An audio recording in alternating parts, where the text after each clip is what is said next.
नमस्कार। आज देश की तमाम फटाफट खबरों में आपका स्वागत है। समाचारों के लिए आप हमारे चैनल को सब्सक्राइब कर सकते हैं। तो बढ़ते हैं खबरों की ओर। पाकिस्तान में इन दिनों सियासत गरमाई हुई है। पाकिस्तान के प्रधानमंत्री इमरान खान अपनी कुर्सी बचाने में जुटे हुए हैं। प्रमुख सहयोगी पार्टी मुत्तहिदा कौमी मूवमेंट पाकिस्तान ने अपना समर्थन वापस ले लिया है।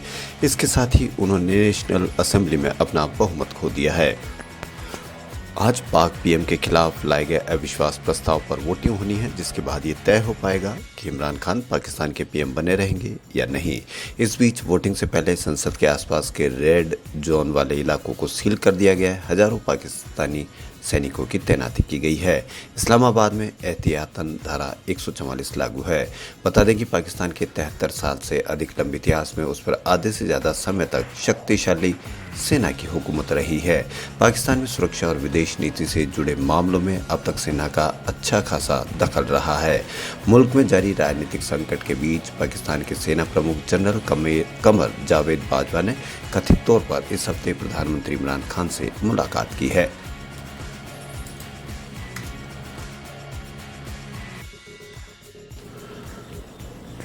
मध्य प्रदेश और महाराष्ट्र में शनिवार रात को अनोखा नज़ारा देखने को मिला, जब रात में आसमान को रॉकेट की तरह चीरते हुए एक चमकीला खगोलीय पिंड आगे बढ़ता हुआ दिखाई दिया। महाराष्ट्र के नागपुर और मध्य प्रदेश के झाबुआ, बड़वानी जैसे जिलों में लोगों ने इस आकाशीय नज़ारे को देखा और इसके वीडियो भी सोशल मीडिया पर साझा हुए हैं। यह भी कहा जा रहा है कि उल्का पिंड हो सकता है। इस दौरान जमीन पर जो चीज़ गिरी वो देखने में किसी रिंग जैसी लग रही है।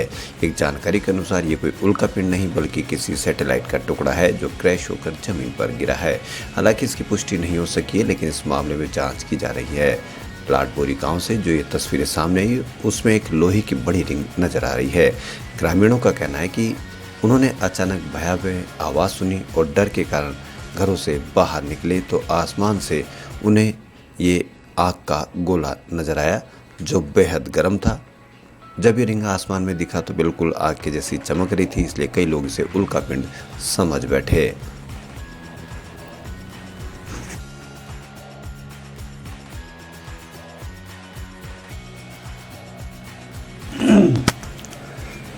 श्रीलंका सरकार ने देश के इतिहास के सबसे बड़े आर्थिक संकट को लेकर रविवार को प्रस्तावित राष्ट्रव्यापी विरोधी प्रदर्शनों से पहले शनिवार को पूरे देश में 36 घंटे का कर्फ्यू लागू कर दिया है, जिसके बाद सरकार ने सोशल मीडिया प्लेटफॉर्म बैन कर दिए हैं। सरकार ने कदम पूरे देश में जगह जगह होने जा रहे प्रदर्शन को काबू करने के लिए उठाया है।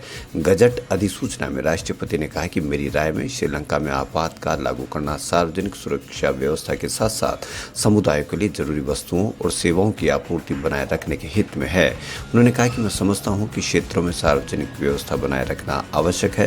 निर्देश है कि कोई भी व्यक्ति 2 अप्रैल 2022 की शाम 6 बजे से 4 अप्रैल 2022 तक सुबह तक किसी लिखित अनुमति के बिना किसी भी सार्वजनिक सड़क, रेलवे, सार्वजनिक पार्क, सार्वजनिक मनोरंजन मैदान या अन्य सार्वजनिक मैदान या समुद्र के किनारे पर नहीं होगा।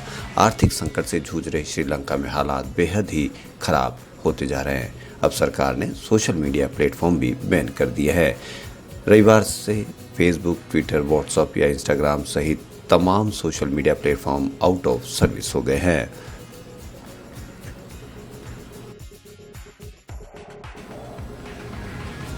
कांग्रेस अध्यक्ष सोनिया गांधी, समाजवादी पार्टी के मुखिया अखिलेश यादव, मार्क्सवादी कम्युनिस्ट पार्टी के महासचिव सीताराम येचुरी और नेशनल कॉन्फ्रेंस के नेता फारूक अब्दुल्ला समेत कई विपक्षी नेताओं ने द्रमुक के कार्यालय के उद्घाटन के मौके पर मंच साझा किया। तृणमूल कांग्रेस, तेलुगु देशम पार्टी, भारतीय कम्युनिस्ट पार्टी, बीजू जनता दल और शिरोमणि अकाली दल के नेता भी उद्घाटन समारोह में शामिल हुए। द्रमुक कार्यालय का उद्घाटन पार्टी के प्रमुख एवं तमिलनाडु के मुख्यमंत्री M.K. स्टालिन और सोनिया गांधी ने फीता काटकर किया। तमिलनाडु में कांग्रेस और द्रमुक का गठबंधन है। इस कार्यक्रम में सांसद महुआ मोइत्रा ने तृणमूल कांग्रेस, राम मोहन नायडू ने तेदेपा और डी राजा ने माकपा, अमर पटनायक ने बीजेपी और हरसिमरत कौर बादल ने अकाली दल का प्रतिनिधित्व किया।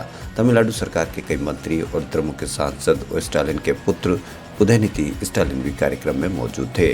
पिछले दिनों स्टालिन ने पार्टी कार्यालय के उद्घाटन को दिल्ली से दक्षिण भारत का इतिहास लिखने की शुरुआत करार दिया था।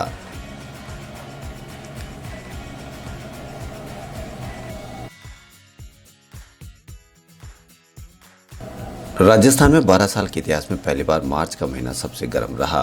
पिछले महीने राज्य के अधिकांश शहरों में दिन का पारा सामान्य से 5 से 7 डिग्री ऊपर ही रिकॉर्ड हुआ। अमूमन होली के बाद गर्मी के तेवर तेज होने लगते हैं, लेकिन इस बार होली से पहले ही तापमान में बदलाव हो गया। 15 मार्च से पहले ही सीमावर्ती शहरों में पारा 40 डिग्री सेल्सियस तक पहुंच गया। मौसम विशेषज्ञ इसके पीछे कारण वेस्टर्न गर्म हवाओं को समय से पहले आना मान रहे हैं। बैक टू बैक बने एंटी साइक्लोनिक सर्कुलेशन सिस्टम के कारण भी राजस्थान समेत पश्चिमी और मध्य भारत के राज्यों में तापमान बढ़ा है। जयपुर मौसम केंद्र के निदेशक ने बताया कि इस बार मार्च में समय से पहले गर्मी आ गई। 15 से 20 मार्च या फिर मार्च के अंतिम सप्ताह में बने सर्कुलेशन सिस्टम का असर राजस्थान, गुजरात के अलावा महाराष्ट्र और पश्चिमी मध्य प्रदेश के एरिया में रहा।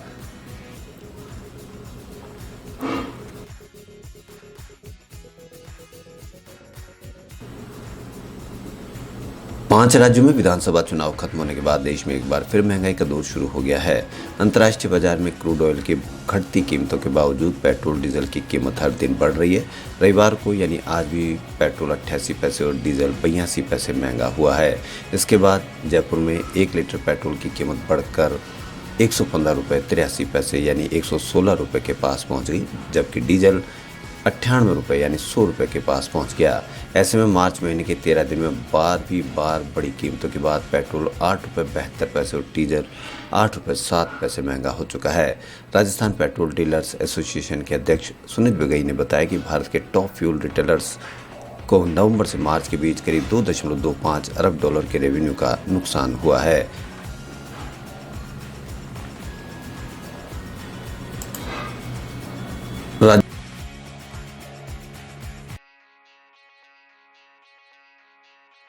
राजस्थान में अब लाखों रुपए के महंगे इलाज भी मुफ्त हो सकेंगे।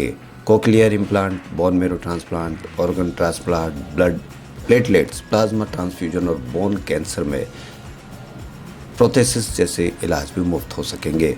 हार्ट, किडनी, लिवर ट्रांसप्लांट भी फ्री होंगे। मुख बधिर बच्चों के लिए कोक्लियर इम्प्लांट की लागत 5 लाख रुपए तक आती है। बोन मेरो ट्रांसप्लांट और प्लाज्मा ट्रांसफ्यूजन की भी लागत 8 से 12 लाख रुपए के बीच आती है। अब इन्हें चिरंजीवी स्वास्थ्य बीमा योजना के पैकेज में शामिल कर लिया गया है। सीएम अशोक गहलोत ने cochlear implant, bone marrow transplant, organ transplant, blood platelets, plasma transfusion और बोन कैंसर में लिम्ब प्रोस्थेसिस जैसे ट्रीटमेंट्स को चिरंजीवी योजना के पैकेज में शामिल करने की मंजूरी दे दी है।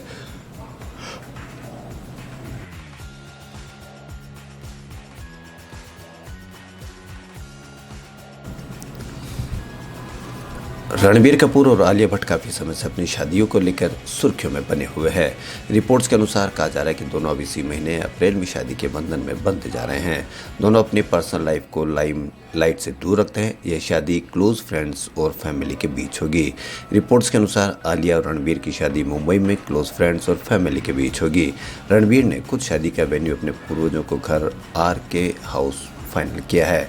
उनके पेरेंट्स ऋषि कपूर, नीति कपूर की शादी 20 जनवरी 19 को RK हाउस में ही हुई थी। इसलिए रणबीर भी चैम्बूर स्थित घर में अपनी डीडी लव आलिया से शादी करना चाहते हैं।